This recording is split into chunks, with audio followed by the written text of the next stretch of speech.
put myself, there we go, on the stage. If I wasn't on the stage, I'm not going to be able to tell you who I am. And, you know, I've not let anybody see what's going on behind me because I've blurred the background. And yet you can see, if you look very carefully, that there's already things behind me and to the side of me. In fact, my shelves are up, the shelves are full, and we are on a new week. It's Monday, the 25th of March, and we are in 2024 already. Stu, you might just want to mute yourself. It's brilliant that you're up here. And I am Mandy Jane. We are live in Clubhouse. We're live on Facebook. We're live on LinkedIn. We're live on Twitter and Twitch and X and Instagram. Really? There can't really be a lot more, can there? Oh, and StreamYard. I don't know how many places that are. Maybe somebody can let me know. If you are here, let me know in the chat. I'll go to the comments. There we go. Oh, it's good to see you here. And let me know, because you can post in some. I can't see all of the destinations, but let me just say, I'll just say good morning. Let's see if communicating with the masses works now. Good morning, everybody. There we are. I'll do it in Clubhouse as well. We are just getting going. It's a bit of a discombobulated morning because, well, I've been getting on with it. And of course, time is, it's a fallacy. We've talked about this before. Time is a fallacy. And of course, I'm learning even more how time is a fallacy as I learn to control time. And that sounds a little bit beyond the belief, but I'm going to talk to you about time now. So the title of this room is Who Do I Think I Am? Who do you think you are? In fact, who's anybody? And what the hell are we doing here? I'll tell you this. It's all an absolute fallacy. The entire thing is a made-up, discombobulated joke, actually. Because who I think I am is who I think I am. I am who I think I am, because we are being commodified by that which we see. What do I mean by that? Well, I'll tell you what I mean by that. What I mean by that is that we consider what the world is and who we are, consider our identity through the lens of our eyes. And I know this because I'm very close to somebody that has no sight and hasn't had since birth. The idea of who and what and how we are is predicated on the ideas that the commodified society have given us. So, how should I look? What size should I be? How tall is aesthetically pleasing? How big my boob should be? Whether my waist is an appropriate size? Whether I'm wearing the right clothes? Whether I've got makeup on today, which I haven't? All of those things are decided by our eyes. Our first glance, when somebody first comes into a room, what we see is what we perceive. And yet, I have somebody who I'm very close to who has no sight. And yet I can tell you this, that when somebody comes into a room, they know who that person is and they can't even see them.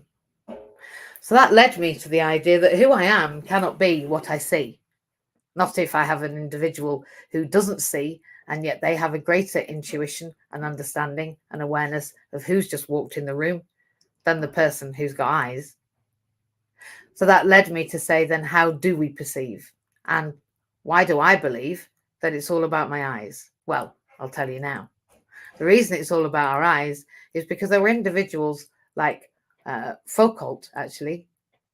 There's a few others as well, Byrne, a few others, who looked and said, hang on a minute, we're now looking at what we do and we're pushing it through the lens of what we see. We are reimagining it in TV and on film and in the things that we tell each other, in the stories that we write, in the books that we write. And now reality has been decided through the mediated view of it. So through what we say about it, that is now reality. So we've decided what reality is through the stories that we tell, rather than through living. So now when somebody walks through the room, we're not thinking about who's there.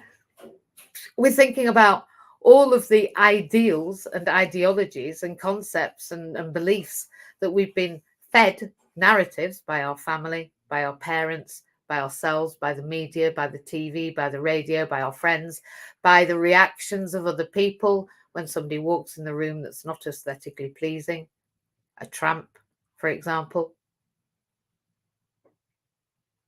Who we are is predicated on who we think we should be, not who we actually are or how we want to move through the world. And when I talk about time, well, time is actually, it's non-existent. Time, again, has been utilized to commodify what that person that we've already commodified does. So it didn't used to be that we had time and motion. I've had a discussion this morning in a morning meeting about how long a business plan takes to write. And even amongst my coaches, there was a feeling that, well, that one took a long time for that one to do. But different plans are different for different people in different ways, so they take different lengths of time. But the idea that we want to homogenize, commodify, and make the same, homogenize, make the same everything, and then quantify the time it takes is because that's how we value it. So we value someone on the propensity of their output within an hour or within a minute or within a certain length of time. So we can modify people in terms of the way that they look. They must be this aesthetic ideal. And if they're not, we see the responses from people in the rooms that we're in.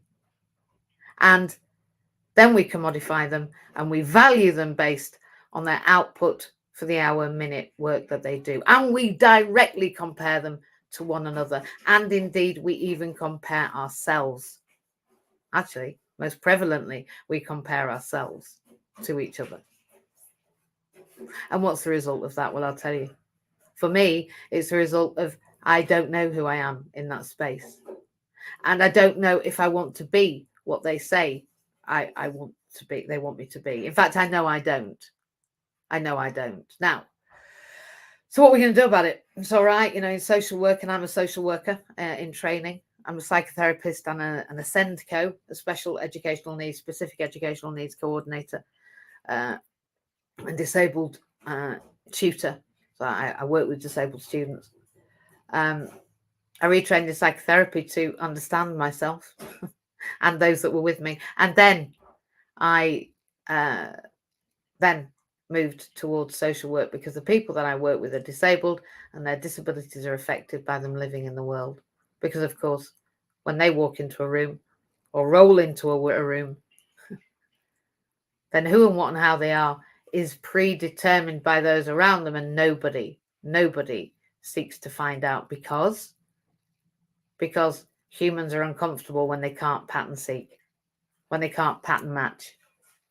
So somebody's in their midst that doesn't look like them or sound like them or act like them or smell like them or speaks like them, then that's when we reject. And why do we do that? Because we want to see ourselves. We want to see ourselves. We employ people who look like us. We marry people who look like our father or our mother. The idea that we have free choice and free will is really, really very, very weak as a theory. Our free will is actually just a fallacy. So when I'm thinking about who I think I am, and this is a conversation that came from last week, who do I think I am? Who do you think you are? Was asked to me. And my answer in my heart was, well, who do you think you are?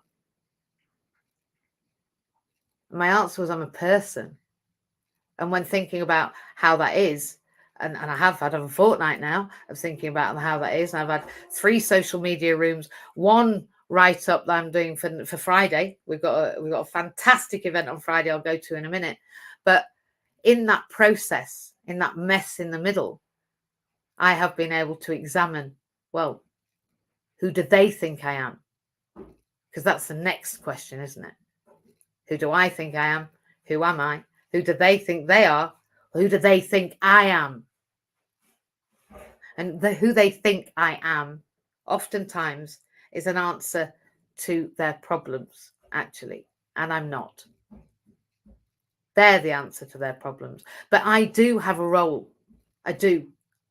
We all have a role. Every one of us have a space and a place to be who we are, but we have to carve that space out. I stay in Coombe Abbey, and Coombe Abbey has a great, Julian will tell you, has a great sweeping, as they do, long, ostentatious lead to the Abbey, ceremonial lead to the Abbey through great gates and pillars, quite magnificent ones. And the lead to the Abbey takes a few minutes, as I'm driving up the long entrance road. And it transports me from where I was to where I'm going, giving me a space to imagine how it's going to be,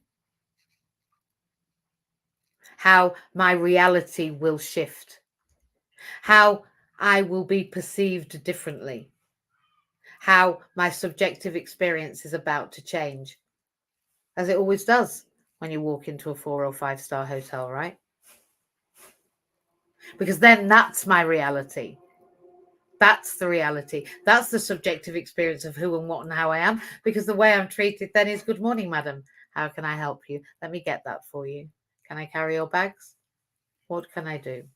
That's a different reality. So who I am and who I think I am is who I want to be, because I have to create that experience, because experience is just a fallacy.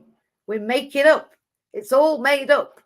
I've said again and again that there's only one reality, and that's between one and another. And let me say thank you this morning, because when 2 or more people join together in this space, in any space, and you're in MJ's house just for now, a different reality is created. That different reality is created from all of us being together. Now, it would be different if Jim wasn't here. It would be a different feel if Jew wasn't here, and none of you have even spoken yet. If Vincent hadn't come up, if Adam wasn't here, if Claire hadn't arrived, if James hadn't given us his time, if Alexia, I won't go on. And for all of you online, good morning, everybody. Good morning, good morning, good morning. And for those of you online, that's another space that we are in, but we're in it together. And we're in it because it's a virtual space. Is this space any less real because it's not real? No, because our attention is on our intention. And when your attention is on your intention, and when your intention is about your own self-actualization, and when it's about everybody's self-actualization, when we go down the road to the Abbey and prepare ourselves for an event where everybody is considered, just like when we go into a church, just like when we go into a school, just like when we go into work, think about how we are forced to queue up. The ceremonial process by which we are taken from one state into another has been there since time immemorial.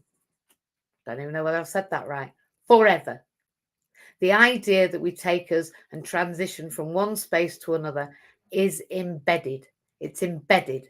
We get dressed. We have a ceremonial rising to our day, a ceremonial closure of our day, a ceremonial announcement to our food. Everything we do is ceremonial. Reason being, because we're not really that bright. We're really not. And actually, our brains need tags. They need tags. It needs to know it's going on holiday and packing the suitcase, because then it can pretend to have a good time. Sorry, it can have a good time. It needs those ceremonial shifts. Why? Because we create our own reality. And what are we doing here? We are creating a new, confounding reality. And why does it have to be differently able? It has to be differently able. So we smash out this narrative that we've created. Do you know that it was only in the 18th century that we believed that things that looked like things were things that did things that were like things? So we thought the walnuts were good for our brain because they look like brains. And funnily enough, they are. Interesting. The plants that grew together had mystical, magical, spiritual properties that they shared amongst each other when they grew together. Mycelium, under the ground, what mushrooms grow, that helps trees connect. Not such a daft idea that everything connects, that everything's communicating, that everything communes, that we get together and create spaces and are dragged in energetically to one another when we create sacred spaces. Sacred spaces are not just churches.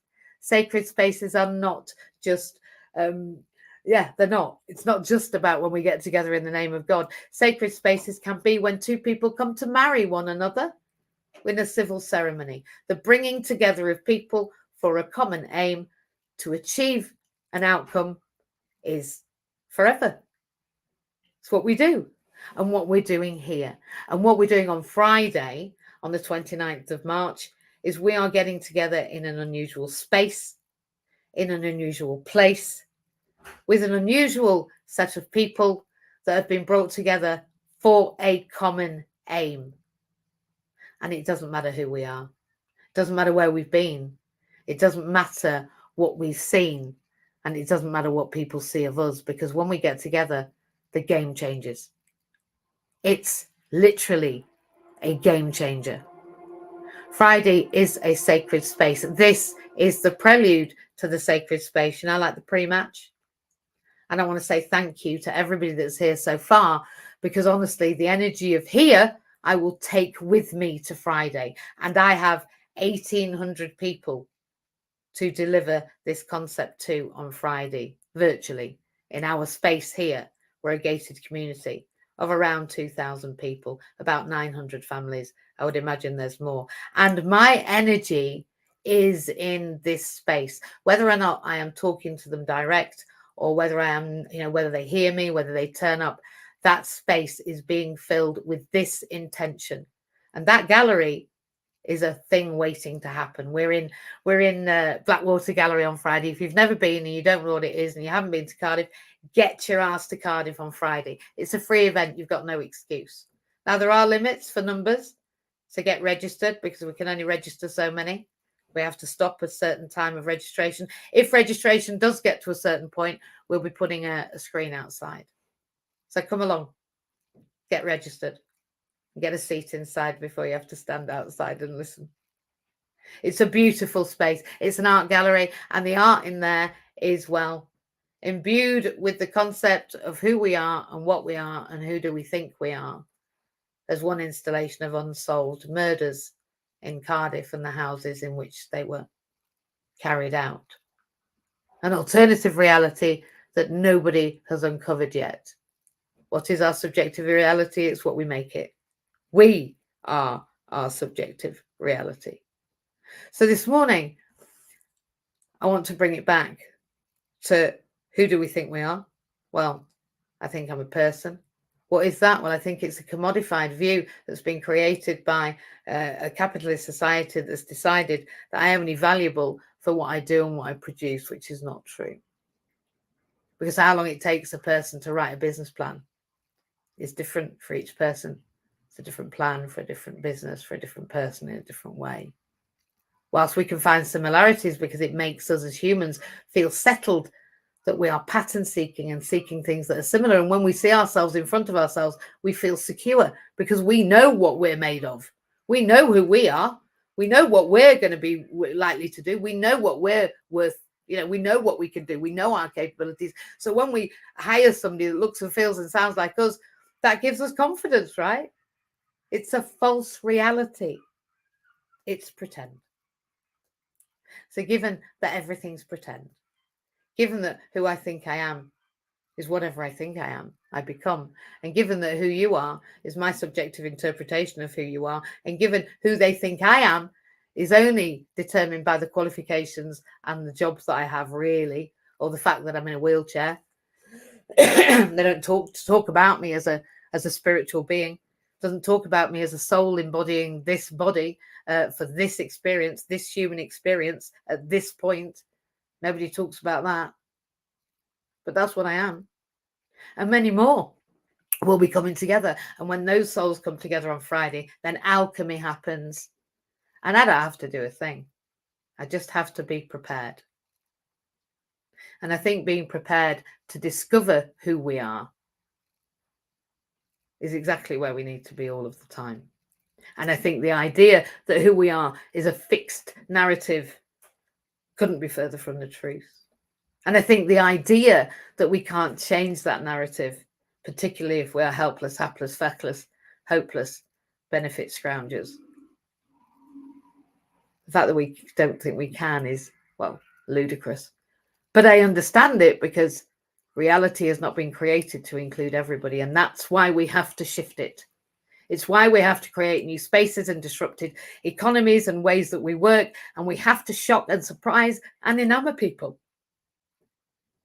Because we have to understand that they can't see that this reality is the fallacy that's been made for them. They can't see it. And given that they can't see it, we can't really worry about them struggling. We have to be alongside them. So on Friday, I'm going to be alongside you. It will be recorded. It will be put out to at Pending House, at Blackwater Gallery, in Ferry Court, in Cardiff, in the Four Nations, on this planet, on that day, on Good Friday, on the day that Jesus died. I will be speaking about my story. Now, if you don't know anything about my story, for those that are here that are new, I died 3 times. I didn't take 3 days to wake up. Not like Jesus. So on Friday, we're going to be talking about my story, but it isn't just my story because it ain't all about me. Although, of course, who I think I am is about me. Who you think you are is about you, and who they think we are is about them. And I would like you to meet some of the incredible people that we have been working with, both in inclusion and accessibility partners, and who I've met along my way to recovery, because they're coming. They're coming from Aberystwyth to the bottom of the country, to the top of the country. People are coming. And I'm looking forward to meeting you all. I'm looking forward to you meeting my space and understanding how it is here in Cardiff. But I'm really looking forward to the money that we raise. We're raising money for inclusion, and we're taking the 10,000 fundraise over the mark. And if anyone has that link, I'd be grateful for them to share it at the top of the room. We'll be sending that over the mark. It's at nearly 7,800. And thank you, Adam, for your incredible donation this weekend. I was, well, thank you for my birthday. Thank you. I certainly wouldn't have expected that for my birthday. So thank you. Thank you. Thank you. Thank you. And it was my birthday, and it is my birthday. And Friday, I will be celebrating my entrance into this world, because without my entrance into this world, we wouldn't have Friday happening. And then we wouldn't create the first disabled entrepreneur. And then, well, then this government would get away with what they've been getting away with, right? Always. And they're not going to. They're just not going to. I think what I can do here, let me just see if I can. Let me see. I am trying to do this because I'm aware that it'd be a good idea. Let me have a look. Sorry, people online. I am just seeing what I can do. There we go. Maybe I need to do a little bit of a how-tos on Monday night. So that's tonight, actually. We are in inclusion at 7 o'clock tonight. And at 8 o'clock, I am on the 4th webinar, which is recorded, and you can register. If you come along at 7 o'clock, you can register for that webinar and be part of it and ask me those questions. And I'll be talking about, Friday, I'll be also talking about how we recreate our reality into a new possibility. Because as my coach, Pete Cohen, says, if you keep going on doing the same thing in the same way, then you'll always get what you always got. If you always do what you've always done. And I believe we've been conned. I believe we'd all been conned. I believe we've been conned to diss each other, to compare to each other, to eradicate other people because it makes us feel better. It helps us to employ people like us so we don't get a different opinion. You know, we don't want anything shaking our reality because that's the only thing we've got. And of course, that reality isn't really real. So, just bear with me. I'm live on social media to the whole world. So sorry. Yes.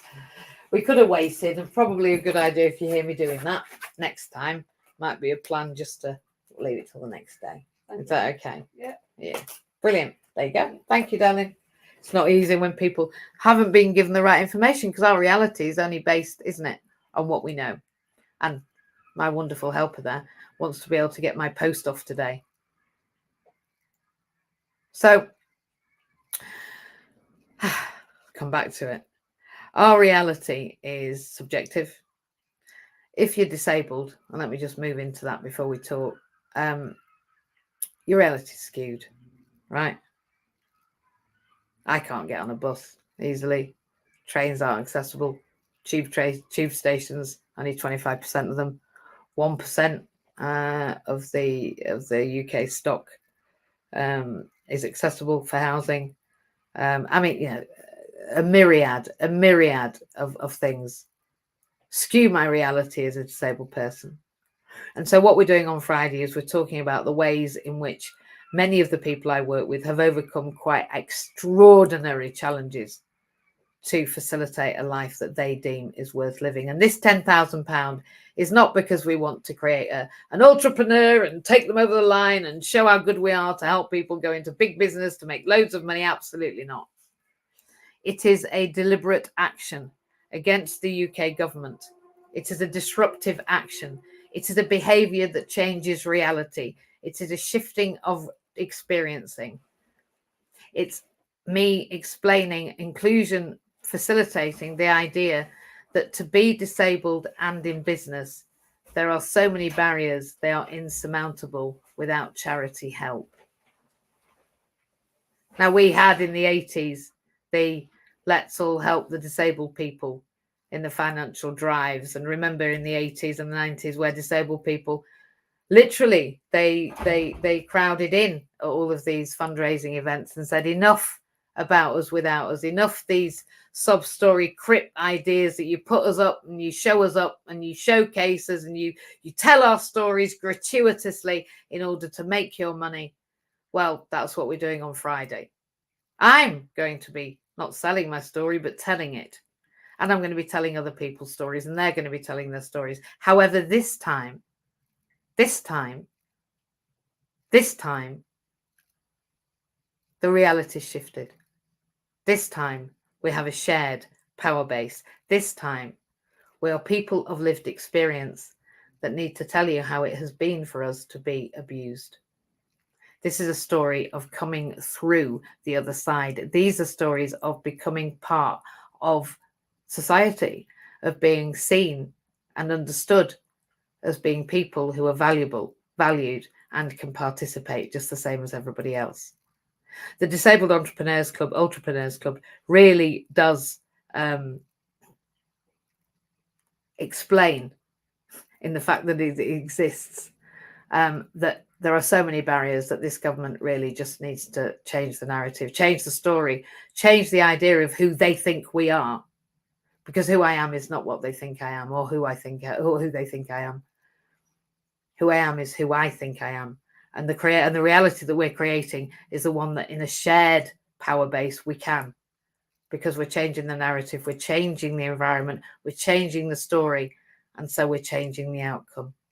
So if you're around on Friday, I'd love to see you. But this morning, let's move on to more important things. Who do you think you are? Who do they think you are? And who do you think they are? Massive questions. I'm not sure we've got time for it, but we do have at least 25 minutes. And I've got 4 people on the stage. That tells me you've got at least 5 minutes each and a 5-minute close. So if you do want to come up, please raise your hand.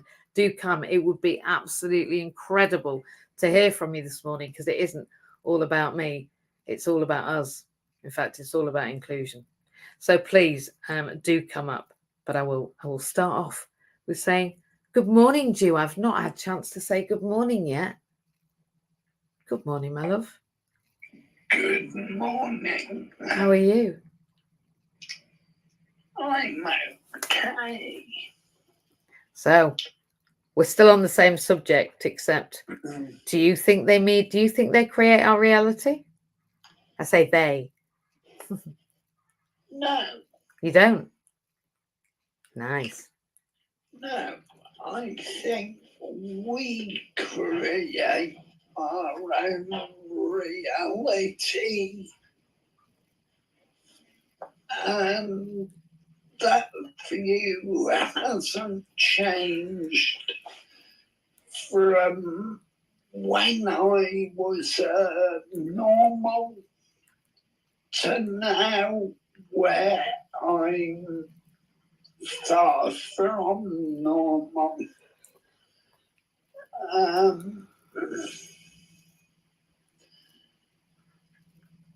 I definitely create my own reality. Definitely. And what reality are you creating on Friday? Well, on Friday, I shall be entering a WAV. A wheelchair accessible vehicle, for those people that don't know that acronym. My brother shall be driving me to Cardiff To see us. to see my bestie speaking. I'm so excited to see you. I can't wait for a hug. I'm just gonna have so many hugs. Do you know we've got people coming that you've not met. I can't wait to introduce you to. One of our gentlemen who's coming had a cancer, a tumor on his spine, and became paralyzed. And he's just been granted his Omeo. He's coming along, and I think you're gonna really get on. Yeah, there's quite a few wheelchair users. Good thing is the venue is accessible, and we do have an accessible toilet due, and there's plentiful coffee, free refreshments. What's that like? I'm looking at the box now. I'm excited. Do you want a facial on Friday, Ju? Because we've got Famida coming along, and I think she's going to have some beautiful skin products. The ones that I use, so clearly they're worth using. Can have a free facial on Friday. I think you should have facials. I wonder why they don't do them in the home. What a good idea.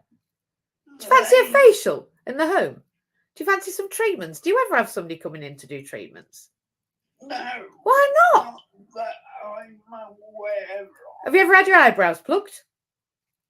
No. Why not? They're clearly too bushy. Oh, it's ridiculous. Now we need to, that's it. There we go. See, this is why people come together, Ju. Yeah? Magic happens. Do you think that'd be a good idea in your home? I'm not sure that my eyebrows need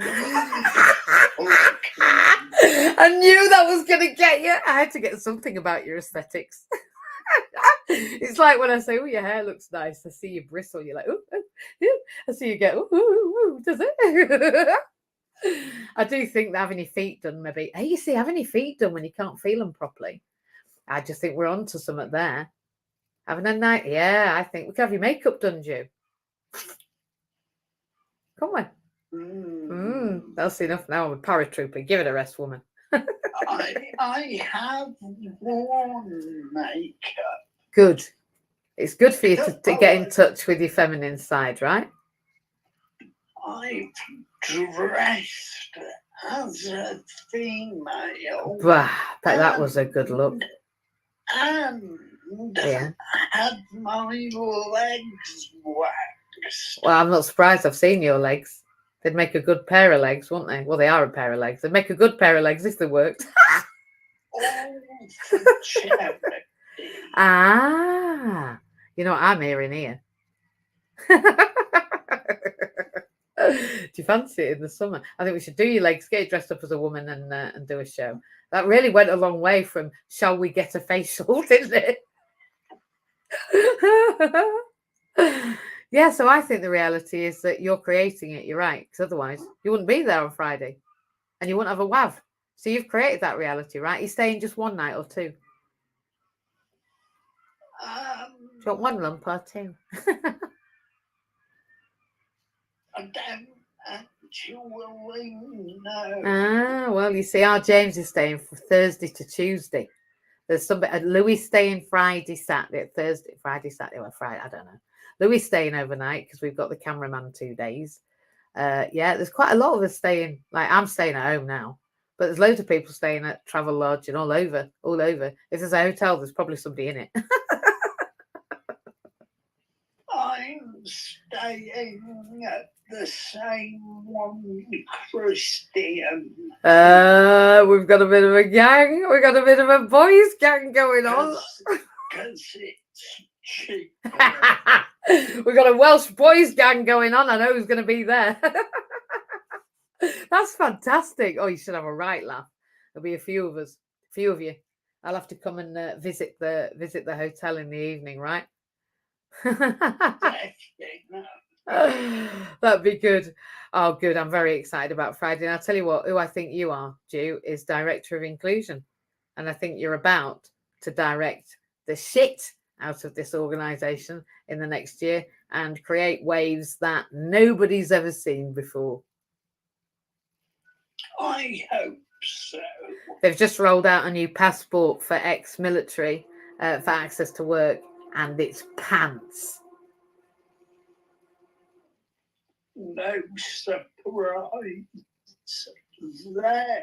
So I can't wait to compare it and see what kind of service you get from this cut down, modified. Oh, there we are, commodified, time-driven, not very effective system that they've created in comparison to the last one.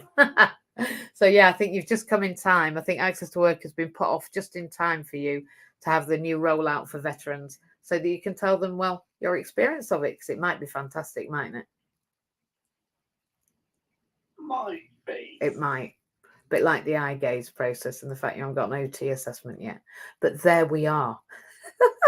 We're on it, Ju. We're not going anywhere.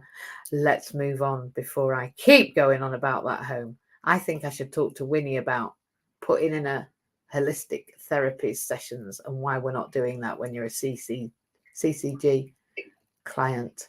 There must be more. I think that's a plan. Thanks, Ju. Genius. You're a genius. Alexia, good morning. Another genius. Long time no hear. I only saw you. What was it, Saturday or Sunday? I can't remember which day we had a session. Saturday. Not Sunday. I didn't see you yesterday. For that, mate. I needed a bit of a stir up. You need that now and again. That's what we do, is give each other a stir up. It is. Just out of curiosity. It's like a put up. To get to you, I've just looked up now. If I want to go by public transport to get to Wales, the only way I can do it is to go to London first. That's why you got taxis, love. But that's mad. I shouldn't have to do that. Well, I agree, but that's why we have to have taxis. It's why we have to have WAVs. It's why access to work have to buy cars. And it's why I have to have a mobility vehicle that costs as much to adapt as it does to drive. And it's why I have to use all of the petrol in all of the world, because none of the WAVs are electric. So actually, I'm not even allowed to be sustainable. I'm not even allowed to be sustainable. DSA is going to like the bill. DSA, no, not DSA, access to work. Not DSA, sorry. Yeah, it's all right. Access to work. I don't mind who's funding it. Because it will cost them at least £174. Good. At least. And so it should. Get in it. Get in your taxi and make your way. And I'm happy. No, that's just by public transport. Oh, for God's sake. That's not adding taxis on top. That's just getting from Peterborough to London. I haven't added the taxis in yet. Yeah, well, you see, access to work won't pay for your train fare, darling, because everybody gets the train. Exactly. But if you get a taxi, they'll pay for your taxi less the train fare. Yeah, but that I can do. I'm only talking about this because I want people to realise what of course, this is. It's massive. Sorry, I'll shut up. I mean, I'm used to travelling all over the place, but now it's becoming a challenge. I've got to go to King's Lynn today, and yes, I have booked the taxi. Stop nagging me, MJ. Shut up, woman. Well, one of the things I'm probably the oldest one on this recording at the minute. Yeah, I think it's but possible. when I was brought up, disabled people were hidden, or you had to work in what they called the able world. Mm. What is the able world? Because you don't know tomorrow, just like you didn't, that his life was going to change so drastically.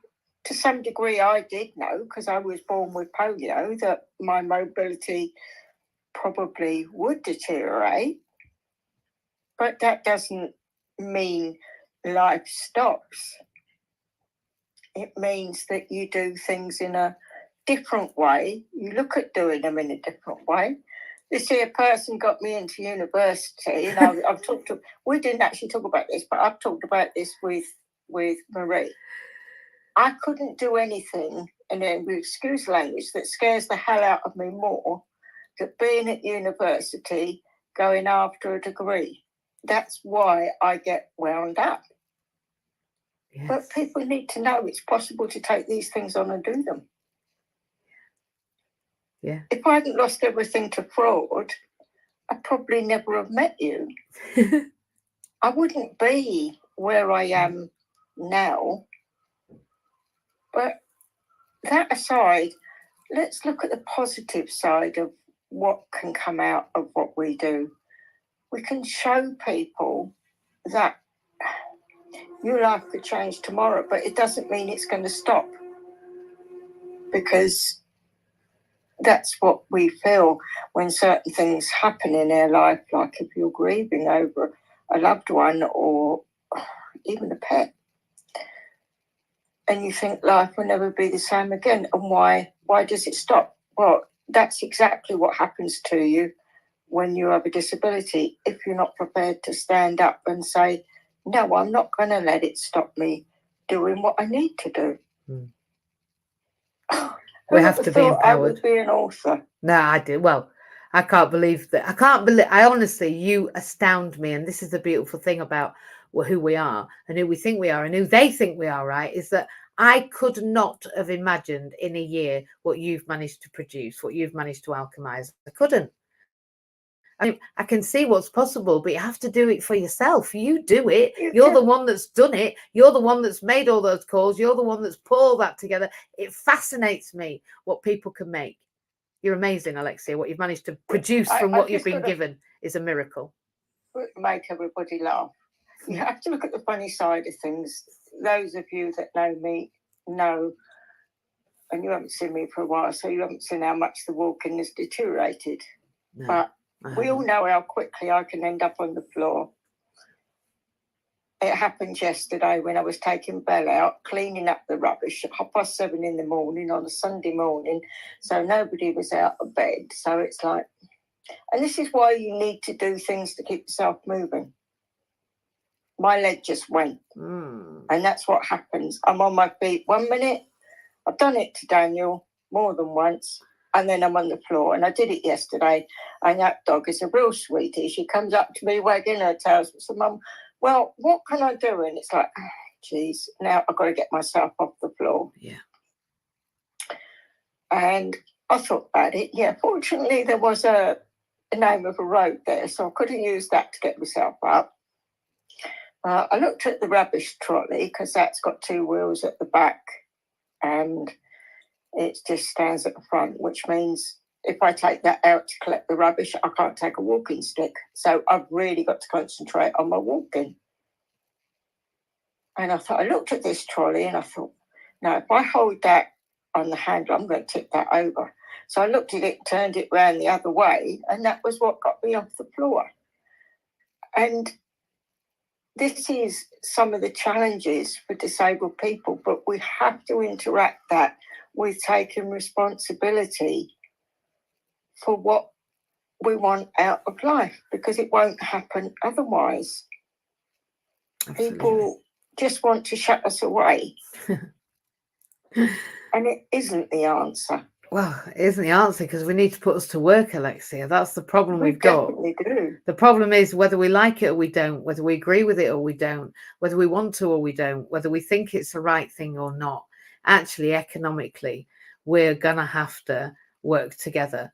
And I do think that unpaid carers, mums and dads at home, anyone that, you know, that really can start to be more economically active may find in the next 3 years that actually it prevents this this kind of pull on the government to diminish, I think. I won't, the truth is that the government want business to take the brunt of costs for disabled people. And if those disabled people go to work 5 days a week and the businesses have to pay 20% towards the support of them whilst they are at work, then it relieves the public purse by 20%. And can you imagine? Like there's method in their madness, but But they're just not looking at it the right way. No, they're not. And the thing is, they're not telling anybody how to do it. That's the problem I've got. They're not only not telling, with exception of 2 ministers, none of them are disabled. No, there isn't. So they don't actually know what it means to disabled. So till up to 3 years ago, I could have managed public transport in London. I wouldn't have thought twice about going across London, changing trains. Last time we went to London, I did it deliberately because I wanted to see what would happen. You did. I went from where we were in London back home by taxi to the station, and I didn't tell them I was coming. I had 2 hours notice when I got there that I was going to need help on and off the train. You've never seen such a kerfuffle. What? Didn't you book it? No, I shouldn't need to. You should have enough staff there. I've given you 2 hours notice I'm here to sort this out. They did, but they made a big thing of it.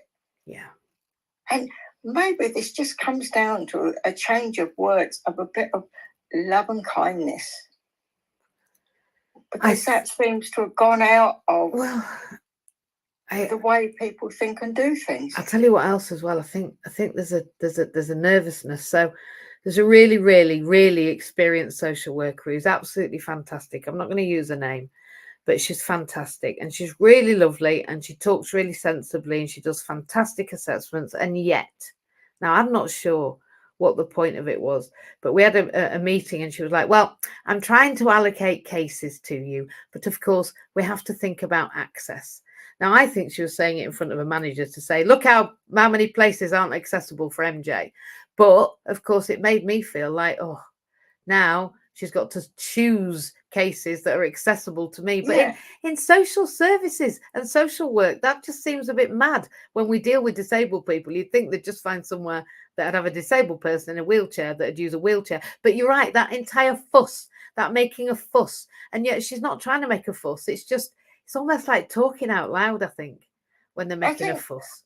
I think it would be nice at some point that we all go to London and take disability scooters and everything else and park outside 10 Downing Street. And so we're not budging until you invite us in with a ramp at the front and discuss how we can all work together. Because you honestly have no idea. You're an employer. I've been an employer. I'm going to say my age. I'm 2 years up at 17. I'm still working. I was up at 4 o'clock this morning. You were? Having had my neighbour next door disturb me and told him to belt up through the wall. Did he wake you up? Hey, listen, there's a Lilac review. You know I'm Purple Girl. Well, there's a Lilac review just out about business and disability, and they've asked me to feed in. They've asked a few people that they've asked me to feed in, and I have done very clearly about what I think they can do with us and why it's not working. So they are asking, but I agree with you at some point, Alexia. I'd like you to head our London intervention. Our London intervention. I think we'll call it a London intervention, shall we? Yeah. Go and start with. Well, if you want to start for once, everybody has a go at the small company hotels or the big company hotels that don't get things right. Last time we were in London, purely by chance, I stayed at Premier Inn, and that was one of their most basic ones. Do you know, the service I got in that hotel was beyond reproach. I could only find one minor mistake as far as the room was for a disabled person. There is no way I could have hung my clothes up in there, and there is no way you would have done it because I could stand up and I still couldn't do it. Incredible. I'm so glad. I mean, honestly, you told me about that. And I do think that tells us something, that our experience is about the people, because the people made your experience, and a travel lodge is the same all over the world, but it's the people that create the experience. So that tells us that everything's subjective, right? because you can be Yeah, in two I different mean- travel lodges, like holidays. They've commodified holidays. You look, every holiday you go on now, you get Coca-Cola sign or whatever. Everything's homogenized. It's got to Yeah. be people that make the difference, isn't it? Of course it has. When I moved to West Beach, I told them, because the streets were disgusting, people were dumping rubbish. I said, I'm picking this town up, kicking and screaming, whether you like it or not. There you go. And they say people, except businesses, are not invited to speak at council meetings. I have. I went off. I directed the council. I told them it's changed. It's changed dramatically Well done. in this area. Well And done. that's not just me, because it takes more than one to do it. It does. But you know, we're better together, right? We are. We're better We together. are. And We are. this is what is so important, that we work together. It is vital. I can't do it on my own, Alexia. I can go a certain distance on my own, but I can go a lot farther with you lot, right? We all can. Yeah, exactly. We all can. Exactly. I'm proud of you. And like I say, third book onto the. I'm going to bring Delilah to you, the dragonfly that I drew Yeah. a year ago, because I look back on her and I think she was alchemized, was Delilah. I love you. I've also got Willie the Worm in image as well. Yeah, so it's very exciting for people that don't know what we're on about. They're Alexia's books, so if you don't know, go and look on Amazon and buy them. They're incredible. I've got one. I was just putting Fear to Peace on my shelf behind me. People can't see because I've got it blurred out. Bring it. Somehow I'll be there. I don't know quite how. Well, I'll bring it. I'll bring my Fear to Peace, actually. Yeah, that's what I was going to say, because then I could sign it. And then you could speak it. Yeah. We could That'd read be it. interesting, I wouldn't it? could read Yeah. Fear to Peace. I could read from it. I think that's an excellent. I'll bring it. I've also got Sharon's book actually on my shelf. Interestingly, good morning, Sharon. And I've also got our favourite Dutch human on my shelf as well. Oh yes. Yeah. I'm not going to try and pronounce it, because I always get it wrong. Absolutely. Okay. Well, thank you, Alexia. I'm going to move on because we're at 5:02, and as always, I'm tardy, but we've got plenty of time. I've not got to be out here till at least 15:15. James is. How are you? Good morning. I'm excited. We're only 3 days away. Only 3 days away. I've not booked my transport yet because I was unsure what the British train service system would be like. But having read the good news that Mr. Lynch and his team are on overtime this weekend at a considerably increased rate, so maybe the shareholders of a certain Italian train firm will have to get the finger out and open the cash flow systems. So well done to the transport unions. Yes. Absolutely fabulous work.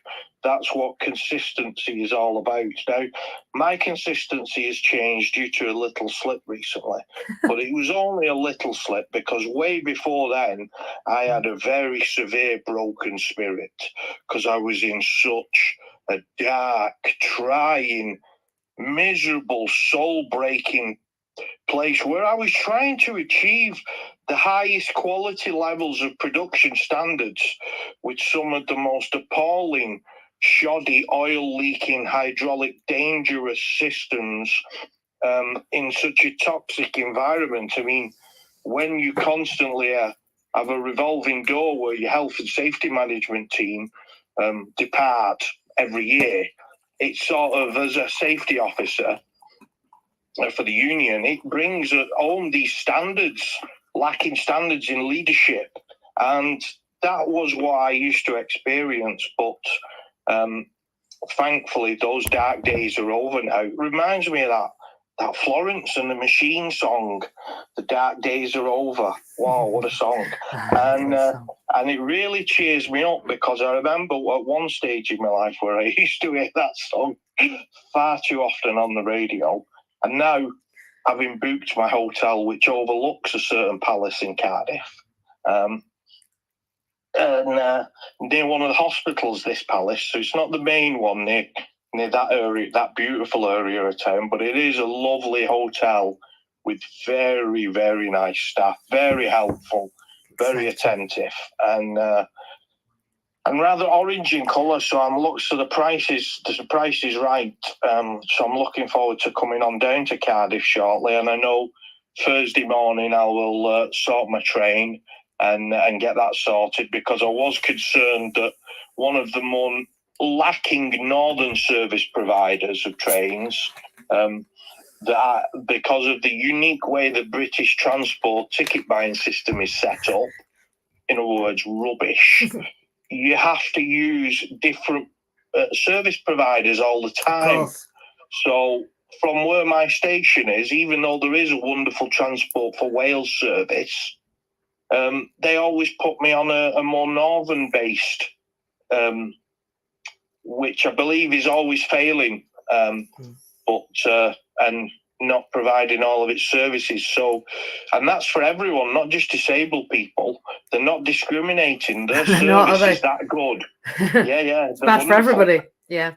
But yeah. So anyway, that my main thing for this week is just improving my movement more and more, and having looked at it this yesterday when I was evaluating through the journal, which is a wonderful book. Thank you, Pete. And I've noticed I've got another 5 degree of movement on the left-hand side. So it's at first I was really concerned that this is not good enough. It's not moving along quick enough. And now I'm like, well, there's these little chinks every few weeks. I go see the physio tomorrow, so he's going to be pleased with this progress for sure. And I'm hoping that the wonderful team who ring me up from the gym every couple of weeks, and don't need to because they pause my membership, but they are, which is very helpful. They're on the phone every couple of weeks just to see how I'm getting on and if there's anything they can do. That's wonderful. And they did do enough, because they responded in my hour of need when I'd fell. And if they'd not responded the way that they did at Be Well Wigan, I would not be as well as I am now, because each week I'm getting that little bit better, and I'm looking forward to being in Cardiff this weekend, and having a hug from everyone. So it's exciting times, and I'll get a coffee shortly because my pot of green tea's nearly run out. So I've just poured little green tea and ginger this morning. I've just poured my coffee, and I'll tell you something fascinating that I'd like you to find out for me, and I don't know whether you've got one, James, is I've got 3 Organo cups, right? I've got the one that Pete gave me at London, which I'm actually pointing at now. And then I've got my 2 that I've bought, the green and the orange one. All of them, if I hold it in my left hand, the logo's on the front. If I hold them in my right hand, the logo's on the back. Now, surely, if you were going to make mugs, you'd make them right-handed for the majority of people so that people saw your logo. It's just me. Maybe I'm mental. But when we're going to make our logos, shouldn't I have the logo pointing out? Now, I'm left-handed, so when I use an Organo mug, people see what I'm drinking. But if I was right-handed, and I'm showing it on screen now, you wouldn't know. And yet the majority of people are right-handed. So I'm completely lost. All I can say is that all 3 of my mugs are left-handed from Organo. Well, funny there. I remember many years ago, roller coaster club I'm in, I sourced mugs, and I looked at all these printing places that overprint onto mugs. Yeah. And I remembered, like, obviously Alton Towers in Staffordshire, where they do have a history of making mugs. So I made a few inquiries and found out that literally to get 6 boxes of mugs in a certain colour of design was much more reasonable than because you're getting it direct from the main manufacturers, and the amount of colours they could do was biblical. It was it does surprise me every time I drink out the mug that for me, I'm right-handed. So when I drink out the mug, I see a plain side and I think, oh, that's magic. The logo's vanished on my side. But I did understand it from what you were saying from a perspective. The design I had was a wrap round, because obviously a roller coaster, you would have it wrapped round the mug. But I did also state, and everyone said, everyone that was working on it, a wonderful French designer, it was like, no, you've got to get the website logo address on it, and at the time they didn't have these QR codes, but you can get QR codes on them, and obviously if I was to put a QR code on, I'd just get them made in Great Britain, dubbed off the bottom, or changed slightly so it was with the QR code, because I am proud that it was a product we got made here. Yeah. But I would have the coffee's QR code on the bottom. So nice. Yeah. Everyone gets a second look at it. Nice. Because you should always have a second look at my coffee. So we have a second look at everything, James. Our coffee, because I certainly would not be recovering as well as I am recovering without that coffee. The doctors have been questioning, like, what, other than the movement, what have I been doing? But they noticed this in the hospital when they were monitoring my water outputs. They said that colour has changed really quickly. Because it was pretty toxic the first couple of days. I was in so much pain. But by the end of the week, I was out of there. The adaptogens make a difference for me. They make a difference for me. And more that I'm learning, the more I realise that we are on the right track. And to be honest, as long as you're on your own right track, who cares what the rest are doing, right? Yeah, exactly. I had confidence that I had to have my own drinks in the hospital. I'm aware of the time. and they were wanting me to go on steroids, and having been on steroids before, I was pretty adamant that wasn't going to happen. So how have you recovered so quick without being on steroids? And it's just I'll have to move on now, James. I'm sorry to cut you. It's 5 past, and I've got 2 very important people after you. Lauren and Vincent are here. It's fantastic that you're on stage. Thank you for your patience, and thank you for waiting so long. It is already 7:05. Good morning, Lauren. How are you? Oh, so well. I haven't seen you for weeks. No, I was going to say years.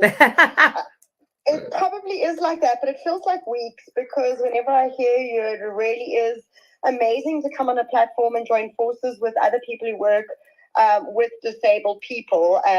We have something in South Africa where, for my organization, I'm with Deaf Rugby South Africa, and we call it People Living with Disabilities, aka superheroes and extraordinary abilities. So that is definitely our mantra all the time, is people with extraordinary abilities, aka superheroes. So I just wanted to say that again, because it really has helped us with getting media coverage, going to events. We get people to dress up as superheroes. But I just wanted to add a little bit. Obviously, I'm not too sure of everything that happens in the UK, but it's a massive struggle in South Africa with disabilities. We were very fortunate in September last year, which was Deaf Awareness Month, that our president swore in Deaf South African Sign Language as the 12th official language. So that has definitely helped us. But unfortunately, the infrastructure never came with it. So we only have 175 registered interpreters in South Africa. So the problem is, it's all good and well signing it in. And trust me, I had a happy dance.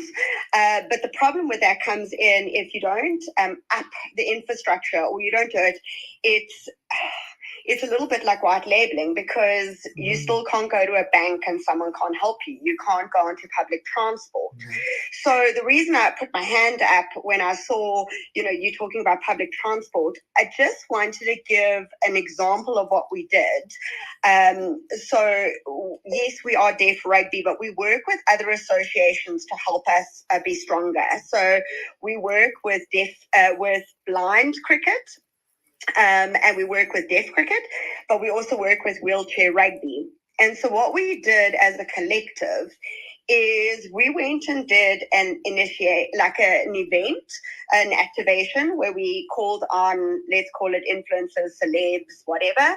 We put it out to some government officials, and we put it out to teachers, just a whole lot of people. And we got them to come and drive on public transport. And so we used noise-cancelling earphones so that they couldn't hear. We blindfolded people so that, they couldn't see. And then we put people into wheelchairs. And we wanted to show that public transport is not there, and how they could document it and tell their stories of their experience. with no ramps at certain bus stops, all trains. Look, we do not have a public transport system like you have in the UK. Ours is pretty shoddy. But at the same token, it doesn't aid anybody with a disability. So after this event, it was amazing. The government went and put in screens in all the buses so that they could put videos to tell the deaf what the bus stops were. Well, it's a year and a half later and the screens are in but do not work. There is no video being showcased on it. And so one of the biggest problems we have for any of our disabled sports people is that they can't get to practice because of transport. So it was really great that the government went and put in screens, but if the screens aren't working, it doesn't help. And if no one knows how much the fare is, if no one knows where their stop is, it is a problem. So although I'm giving you the problems that we did, we now have to go and redo it. But I just thought maybe it might help in the conversation you had earlier. Absolutely. Of creating a small activation as such, where you can bring in people who have a mouthpiece that have shown their interest towards disabilities, or even more importantly, those who haven't or don't support it. Because if you invite them to this activation and they physically can see how difficult it is, you've got to hope that somehow something sinks in. I hope that helped. Thanks. Oh, Lauren, it really does help, and I'd like to connect. We're working with You're people. Muted, MJ. Oh, am I muted? Oh, am I? Oh, there we are. No, my apologies. But you're not speaking. You're muted. Oh, am I still speaking? Can you hear me now? Yeah, we can hear you now. Oh, that was awkward. Sorry about that. Lauren, thank you. And absolutely, we absolutely need to work together. The idea of an activation event is fantastic, and working with them.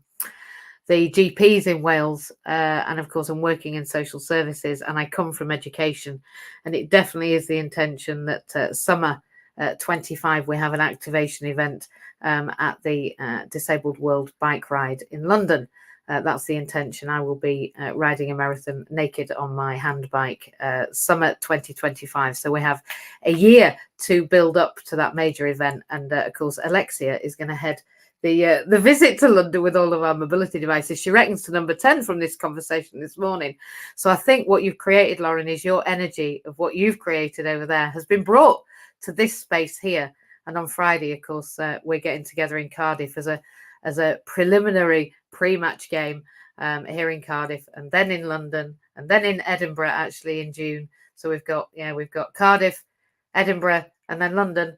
We've only got Ireland to sort out between now and next summer. And we should have our 4 nations. So yes, Lauren, absolutely, 1000%.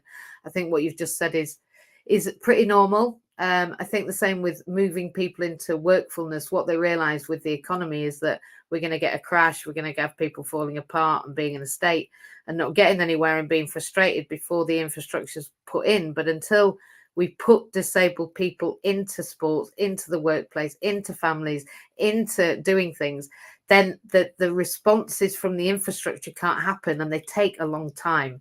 So, to the idea of getting a ramp on a bus took us 30 years, and people in England to attach themselves by handcuffs to buses and railings and all sorts, and lay in the street to get bus ramps for wheelchairs.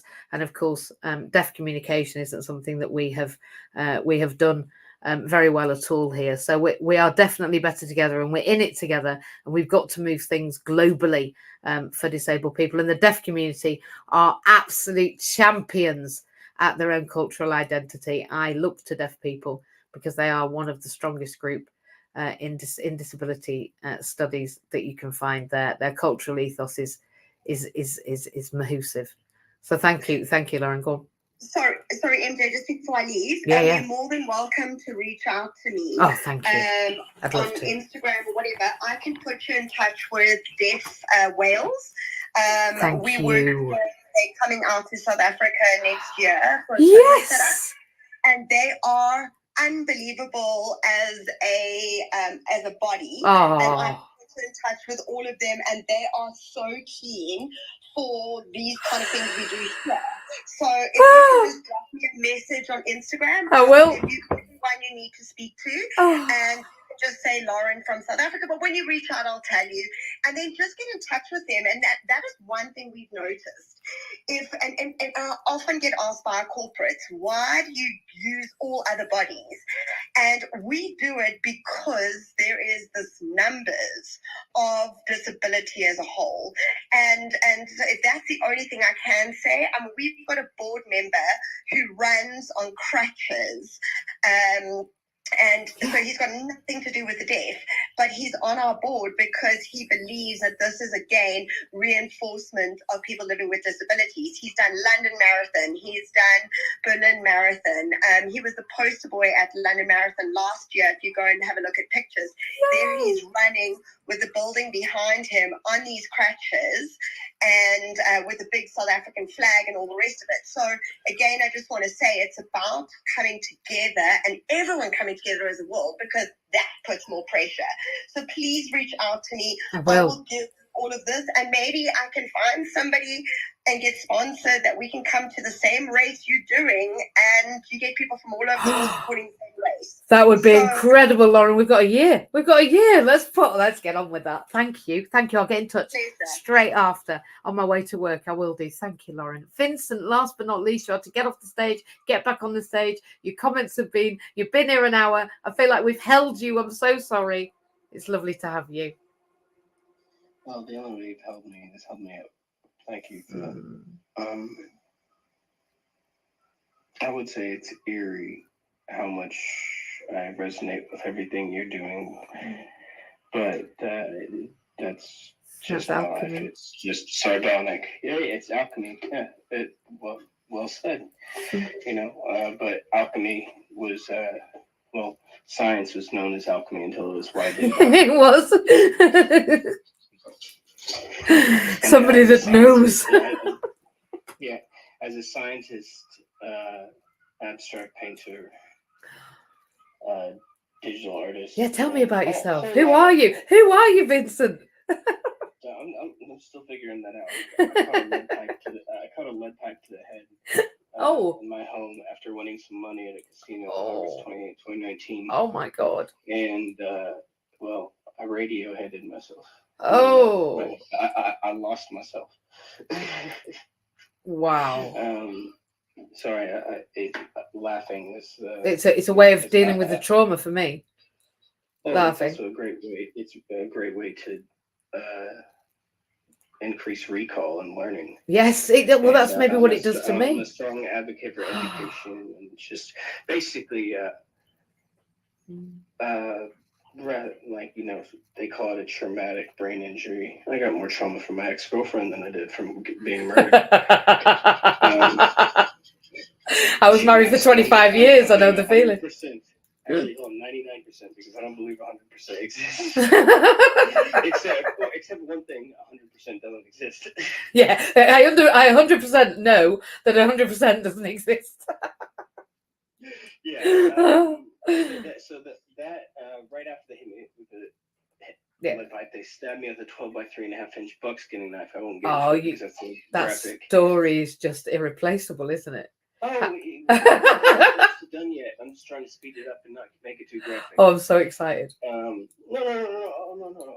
What's after that? Like for you guys. It turns out when you get impaled, they tell you not to take the knife out. They do. You can't move. There was a boy who done it in sports. He got a what do you call them? Those big sticks through him.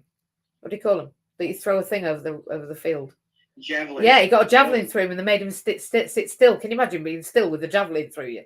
Well, you can, can't you? What are you on about now? You can. You actually can. I was just about to say I can. I look because when they hit me in the head, I didn't pass out. And I was alive and awake and no pain. No. So my brain was split open, and I'm on my knees on the couch, and I watched this dude lift up his shirt and unbutton the sheath and pull out Excalibur. And I said in my head, I hope you don't mind if I cuss, but this is what I said: is that thing is going to fucking kill you. And I was right. I just didn't know I wasn't going to stay dead again. So. Did you die? Have you died too? You got one on me. Have you died too? Twice. Oh, do you know? I want to speak to you, Vincent. It's a really difficult place to be in, I think. It was, but that was August 28th, 2019. Not only that, but wow. I'm well, glad you're here. I normally like feel like an asshole when talking about this stuff, Right. but lots of, well, I put it like this simply, like because it at least makes people laugh. I got upgrades rather than any downgrades. When you go up, when you came back. Well, I just think it's a different space. I don't think. Sorry, I'm going to let you talk. But I don't think that when you come back, I don't believe that I've come back in the same thing as I was. I don't think I'm at the same vibration. I don't know what the word is. I don't think I'm totally human. You're speaking on frequency, right? I don't understand it, but I don't feel the same. Well, actually, I can't tell you anything because I don't know. I'm seeing if you do. It was 2019. You must know more. He said, if I know anything, I know nothing. That's right. The more I know, the less I know. Yeah. Well, it's just important to keep your. Well, this is not to be mean. Keep No. your ears open. Yeah. Like, sorry, we're just speaking on something really quick. Well, Lauren's here. So I got a bunch of what they call splinter skills. Right. Things that emerge, like you hear about people getting hit in the head, Yeah, and and then they get new skills. Something. Yeah, I got speaking rhyme all of them, and then a couple new ones that they haven't documented because there's 42 confirmed cases of what happened to me. So you're an entrepreneur. I'm an entrepreneur as well, but I guess I'm an ultra mutant or something. I don't know. I don't really care. But anyways, yeah, because normally I have a hard time expressing this because they had to give it the most pretentious name. What they call it? What happened to me is called accidental or acquired savant syndrome. Really? I'm a savant. Going through the transmutation process of becoming another person isn't hard enough. You have to give them the most pretentious in the world. And then after that, like, to describe it further, they call these splinter skills islands of genius. It's just mate. Really, you just want everyone to think you're a dick. Yeah, they're gonna hate you. They're gonna hate you. Well, like, I am a dick. My mom made sure that I wasn't perceived as a dick by everyone because she told my father I'd be going by his middle name and not his first, which is Richard. So thanks, Mom, for not making me a dick. So these islands of genius are horrible. Rapid mathematical calculation, human calculated. Please don't. My friends burnt me out on it the first year at the bar. Horrible. Second is increased spatial recognition, which is if you ever saw that video of the baseball player catching the baseball outside of his field and you vision. can see it, you can feel it, you can say, got it. Like, you can hear it. I just think of it like I've jokingly just called it like Spidey senses, which is hilarious because 2 weekends ago on Saturday, it's Monday now, or for sure because I'm in the States. I'm in Oklahoma. Oklahoma, nice. Smokelahoma.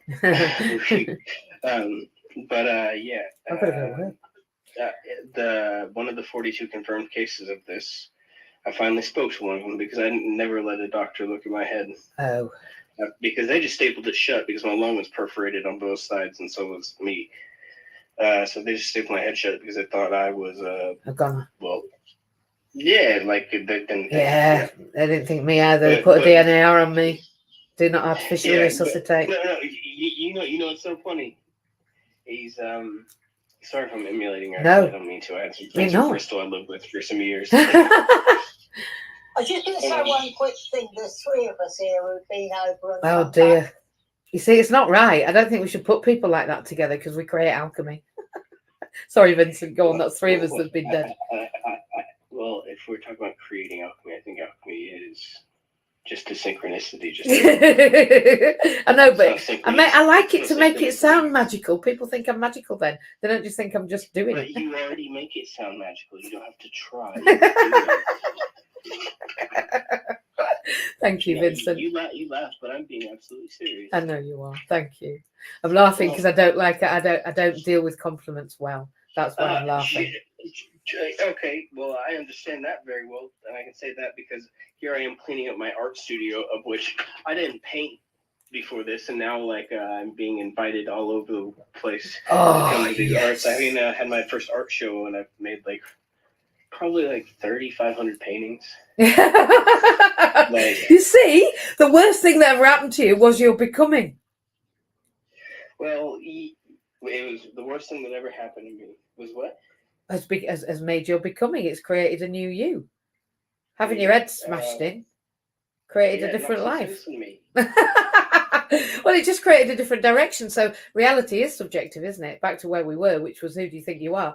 Well, we are who we think we are, aren't we? You're talking to an abstract painter, so it's just talking about subjective, just like art. Oh my gosh! I need to find someone to sell it because I cannot talk about selling my art. It is because I can't even show mine. I can't even show it yet. I've been invited to Art Basel Miami twice, and I didn't show up. I got invited to the town hall and didn't show up. The what? I got invited to the town hall in Scarborough to be thanked, and I didn't show up, like some sort of sad sap. I really don't like what I do. I think we need to work on that together. Yeah, I was about to say, we need to make a trauma bond. I'm not gonna say bitches, but I've been being a bitch for number one, not selling art. I've sold 5 pieces. See? It's all the first time I accepted money was because I did a 9x6. It was as I'm picking up chalk off the ground right now. Wow. I was at a bar that had a bucket of chalk, and I was showing this kid how to blend colors, and I love teaching children. Yeah, I love teaching, period. I love teaching. Well, that's truly what will change the world, educating the masses. Of course. Just pin on that. But yeah, he came up with the $20 bill his father had given him, and I was just like, and I couldn't say no to this little guy. No, you know what I mean? No, So I accepted it, and then I went over to my suitcase because I used to say I play the artist card well, but I don't play anything. I just am. I have 70s vintage suitcases I carry in my suitcase. So I got a couple of paintings, and I'm in the middle of cleaning up me making my own paints that I made. And I gave him a little set so he could do it himself. And oh, Vincent, your heart is beautiful. Well, you're also bad at taking compliments. Thank you. I made you giggle now. Hey, we're having a bit of a giggle fest on stage. Oh yeah, that'll happen with me. And me. I laugh mostly at myself. I do. In fact, I don't credit myself for a lot. Neither do I. Well, then stop and start. Okay, I will, and you. You do the same. Yeah, exactly. I'm master hypocrite du jour. I will stop being so much of that and start doing and not trying. I'd like you to do, and I'd like to be who I am and just accept that, and probably not diss myself for it. Actually, would be a good thing. Let me just ask you one thing. Yeah. How about you just exist as you? Because to be anything would not to be you. That's right. That's why when people say be authentic. Yeah, just be you. Because you can't be authentic. You just got to be. Yeah. It's be authentic. Be this. I'm real. I think. Yeah, no. Well, that's it, isn't it? I think I am, but then I think. Because I'm sure you've had. Well, I'm not sure, but yeah. I would imagine. Have the inclination that once or twice you probably wondered if this is hell. No, this is hell. What do you mean? Whether it is, there is no hell. This is hell on earth. It is the thing we learn. Since you passed, is what I'm saying. Oh yeah, yeah, exactly. But, thank you, Vincent, for being here. It's so great you're here. No problem. Please come back. We're here every Monday. We're here every Monday on a Monday morning. I know that's in UK time 6. And we're back again in Clubhouse at 7:00 tonight in Inclusion. Not in MJ's house, but in Inclusion. If you want to come along and you're around, please do. Now I'm going to have to. But hold on. Sorry. I just really quickly, Go on. Yeah. Go on. Sorry. Tell Lauren. So I'm also a scientist and AI practitioner and engineer and a whole bunch of other stuff I don't want to list because it just makes it sound more unbelievable. And I get enough of that, but I have proof to back up everything I say because I'm used to it. Exactly. I'm going to drop a link really quick that so